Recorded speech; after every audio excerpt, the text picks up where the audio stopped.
I'm Kat from the Wild Alaskan Company recipe team. Today, wild caught seafood is the star of a classic brunch recipe, eggs Benedict with salmon. We're not making salmon though. We're actually going to do something not so classic here because I'm going to be making crispy fish cakes with Pacific halibut.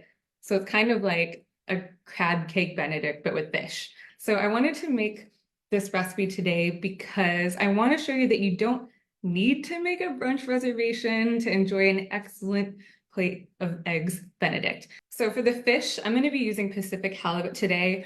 Pretty much eggs are in every single part of this. They're in the hollandaise, they're in the fish cakes, and they're in the eggs. What I'm going to do first is we're going to start with the poached egg hack. I just have a bowl of water. I think this is like about half a cup of water. And to this, I'm going to add some white vinegar, making a 50-50 mix of water and vinegar. And then to this, I'm going to drop in 2 eggs, because that's all I'm going to be making today. Just drop it in gently so you don't bust the yolk. And you can just use enough water and vinegar to suit your needs. There we go.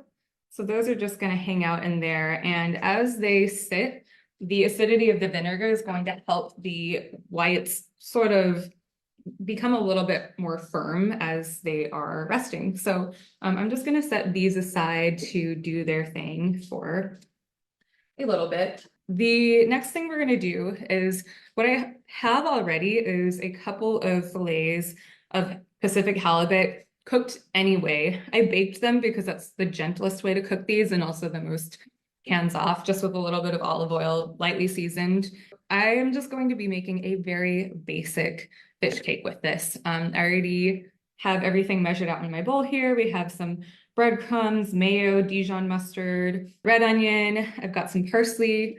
The ingredient list says, I think it said like red bell pepper, but I actually went with jalapeno today because I like a little bit of spice. Let's start there. There we go.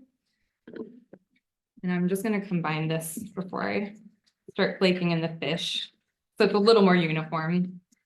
All right, this is like we're making some glue or mortar here for the fish so that it sticks together.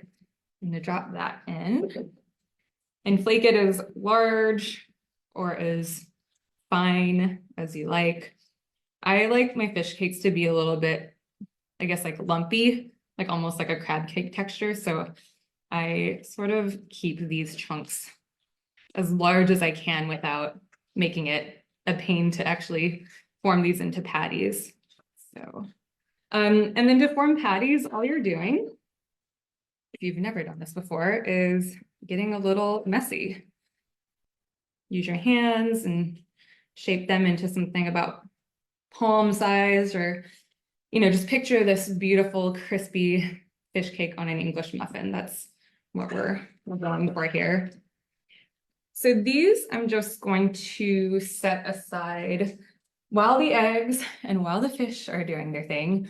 We can make some hollandaise, which for me is definitely the most intimidating aspect of this particular meal. So if you have a blender, you can make hollandaise very easily. What I actually have here is a mini food processor. So what we're going to do is first combine what I have in here. I have 3 egg yolks, some Dijon mustard, and I have some fresh squeezed lemon juice. So that is going to go into the food processor. All right, so what we're going to do is blend this together just to combine it.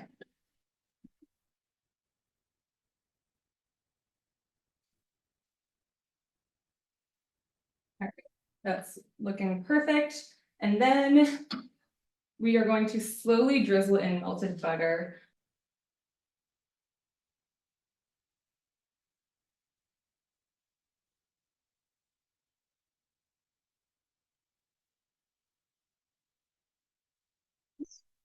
I'll just pause to say we're about halfway through. This is a lot of butter and it's going in very slowly, which is what you're looking for.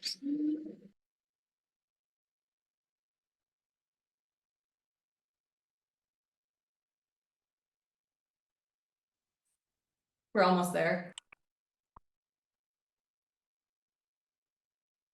All right, we're gonna stop right there. And now let me show you what this beautiful hollandaise looks like. Looks thick and creamy. Let me just drop a spoon in here. That looks like something I want to ladle over everything. So let me just give this a taste here.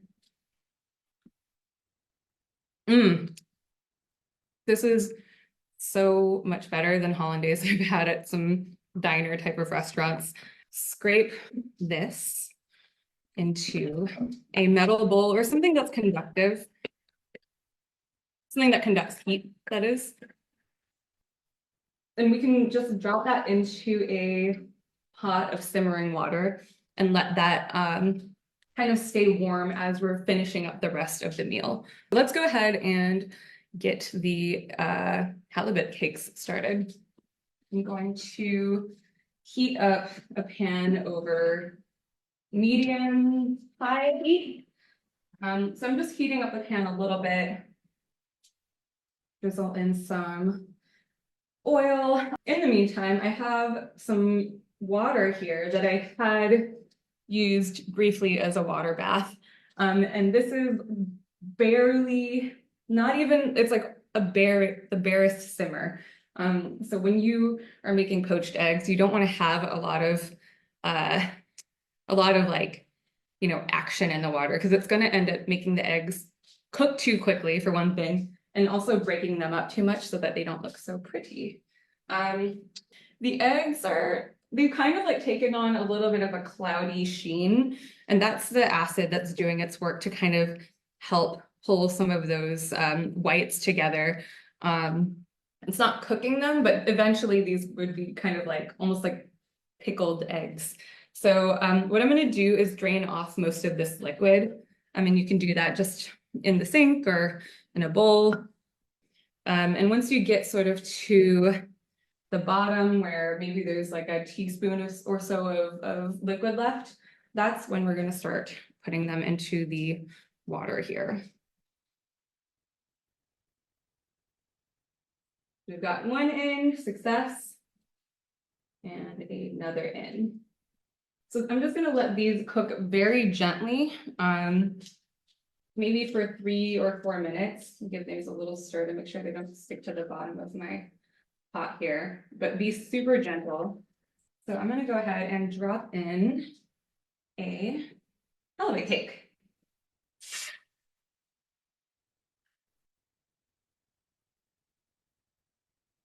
And we're going to cook these for about 3 minutes aside. So probably by the time one side of this of the cakes are nice and golden, the poached eggs will be ready to fish out of the water here. While we're doing that, why not toast some English muffins? This looks like I might be able to flip it now. Yum, perfect. I made these a little thick, so I'm just gonna go ahead and flatten them down now that I've gotten a good sear on the first side. Got about 20 more seconds on the poached egg. So these, if they're cooked perfectly, should be runny but not watery in the middle once we you know, take a fork and crack them open. All right, so there's one.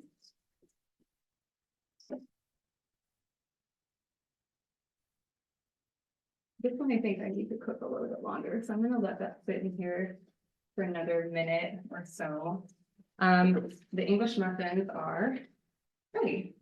On top of this, we're going to slide on a fish cake apiece. So the smaller one that I made is probably perfect size. The other one is a little big, but no one's gonna be sad about that. Then we're going to move these eggs to the top of our fish cakes. And then to the top of this, let's spoon on some hollandaise. To put on top of this, let's do a little bit of color. maybe some parsley, dill would be really nice, or chives. And then everyone likes eggs with paprika, but since I made something a little bit spicy with the jalapeno earlier, I'm gonna add this it's like an elote seasoning blend. I feel like that'll go with the spice and make this a little fun. So we're just gonna sprinkle that right on top. Yum. Got eggs Benedict with hollandaise, very easy homemade hollandaise. Some fish cakes in there. Give you a side shot of that. The perfect, I guess, hollandaise running off the edge of the Benedict shot here. And yeah, now let's cut into this. Let me do this for the camera. Yum. That is really the perfect little fork there. That is one of the most delicious things I think I've ever made, and I haven't even taken a bite yet. So I have a little bit of everything. You can't really tell because it's all mashed together now, but incredible. Really find some friends, make this meal so that you can eat it. It's not even for anyone else, it's for you.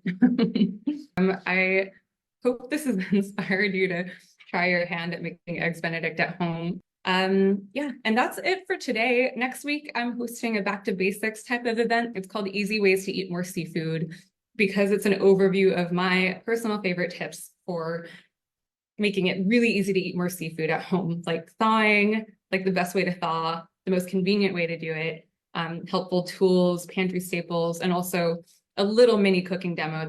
Until then, I hope to see you soon. Live wild.